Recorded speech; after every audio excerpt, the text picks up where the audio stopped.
హుజురాబాద్ నియోజకవర్గం జమ్మికుంట పట్టణంలోని government degree కళాశాల గ్రౌండ్ ప్రాంగణంలో డిసెంబర్ 1న జరగబోయే మాలల సింహగర్జన పోస్టర్ ఆవిష్కరణ తెలంగాణ మాల విద్యార్థి జేఏసీ ఆధ్వర్యంలో జరిగింది. ఈ కార్యక్రమంలో మాలల సింహగర్జన సభ స్టేట్ కో చైర్మన్ తెలంగాణ మాల విద్యార్థి జేఏసీ నాయకులు మాదాసు రాహుల్ రావు మాట్లాడుతూ హుజురాబాద్ నియోజకవర్గంలోని మాలలు అందరూ ప్రతి ఇంటి నుంచి కదిలి వెళ్లి సింహగర్జన సభను విజయవంతం చేయాలని కోరారు. దాడిని తిప్పికొట్టడానికి ఈ నెల డిసెంబర్ 1వ తారీఖు నాడు పరేడ్ గ్రౌండ్లో జరగబోయే మాలల సింహగర్జన పోస్టర్ ఆవిష్కరణ ఈరోజు హుజురాబాద్ నియోజకవర్గంలోని జమ్మికుంట పట్టణంలో పెద్దలందరి సమక్షంలో తెలంగాణ విద్యార్థి చేసి పోస్టర్ ఆవిష్కరణ మాలల సింహగర్జన పోస్టర్ ఆవిష్కరణ చేసుకోవడం జరిగింది.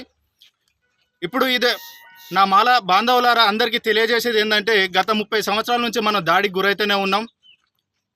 లేనిపోని దుష్ప్రచారాలు చేసుకుంటూ మన అస్తిత్వాన్ని రాజకీయంగా, ఆర్థికంగా, సామాజికంగా అన్ని రంగాలలో మనలో తక్కువ చేసుకుంటూ చూపించుకుంటూ అన్ని అవకాశాలను పొందిన సోదరులే ఈ రోజున మనలా బూసి అని చూపెట్టడానికి ప్రయత్నం చేసి ఆ ప్రయత్నంలో సక్సెస్ అయ్యే దారిలో ఉన్నారు. కనుక అదంతా కాదని తెలంగాణలోని మాల అనుబంధ కులాలకు సంబంధించిన అందరం డిసెంబర్ 1న జరగబోయే పరేడ్ గ్రౌండ్లో మాలల సింహగర్జనను విజయవంతం చేసి అందరం అక్కడ కలుసుకొని మొన్న హైదరాబాద్లో వరదలు ఎట్లు వచ్చినాయో ఈరోజు డిసెంబర్ 1వ తారీఖు నాడు కూడా